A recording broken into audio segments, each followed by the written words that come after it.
ជំរាបសួរពុកម៉ែបងប្អូនថ្ងៃនេះចង់មកពីបង្ហាញពីបង្អែមមួយមុខគឺបបរចេកខ្ទិះតើបងប្អូនណាចេះធ្វើហើយដឹងពីវិធីសាស្ត្រធ្វើទៅវាឆ្ងាញ់អីអាចខមមិនបានណាហើយសម្រាប់ខាងខ្ញុំគ្រួសារខ្ញុំគេច្រើនគឺយើងចូលចិត្តធ្វើទៅបែបនេះទេគឺដំបូងយើងចាត់ចេកណាំវ៉ារបស់យើងនឹងត្រាំទឹកអំបិលប្រហែលជាអាចថា1ម៉ោងអីសិនទៅបន្ទាប់មកយើងចាប់ផ្ដើមយកទឹកខ្ទិះដូងចុងដែលយើងទិញទៅទូទៅមានបានទឹកខ្ទិះចុងនិងខ្ទិះដើមយើងយកទឹកខ្ទិះចុងរបស់យើងយកមកស្ងោរជាមួយចេកឲ្យពុះដូចក្នុងវីដេអូនេះអញ្ចឹងណាហ្នឹងហើយហើយបន្ទាប់មក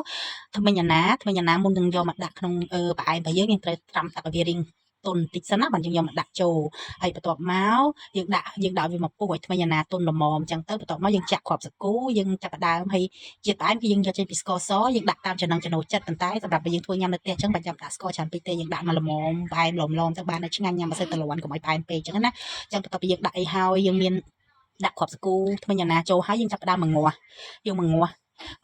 ចេកខ្ទិះយើងមើលទៅឲ្យថ្មិញអាណាសាគូវារីកល្មមហើយយើងចាប់ផ្ដើមចាក់ខ្ទិះដើមចូលហ្នឹងហើយសម្រាប់ខ្ទិះដើមគឺយើងដាក់ចូលយើងដាក់ទាំងអស់ទេគឺយើងទុកខ្លះដោយសារតែទុកពេលដែលយើងញ៉ាំយើងស្រូបពីលើបន្ថែមទៀតអញ្ចឹងណាហ្នឹងហើយបន្ទាប់ពីយើងចាក់ខ្ទិះដើមចូលបានថាជាង5នាទី10នាទីអីយើងអាចធ្វើការបិទភ្លើងហើយទុកឲ្យវាក្តៅអ៊ុនៗហើយយើងញ៉ាំបានហើយសម្រាប់បបរចេកខ្ទិះនេះយើងញ៉ាំពេលនៅក្តៅអ៊ុនៗចេះឆ្ងាញ់ជាងត្រជាក់អញ្ចឹងយើងដួសមកតែមកបងប្អូនអើយហ្នឹងហើយអ្វីដែលឆ្ងាញ់មែនតើពេលញ៉ាំគឺស្រូបខ្ទិះដើមបន្ទាប់ពីស្រូបខ្ទិះដើមហើយយើងត្រូវបន្ថែមល្ងបើអត់ល្ងវាអត់សូវឈ្ងុយទេយើងដាក់ល្ងចូលមកគឺថាពេញធឹងហ្មងឆ្ងាញ់មែនតើអញ្ចឹងសម្រាប់បងប្អូនណាដឹងវិធីសាស្ត្រធ្វើបបរចេកខ្ទិះណាឆ្ងាញ់ជាងនឹងអីអាចខមមិនបានអរគុណច្រើន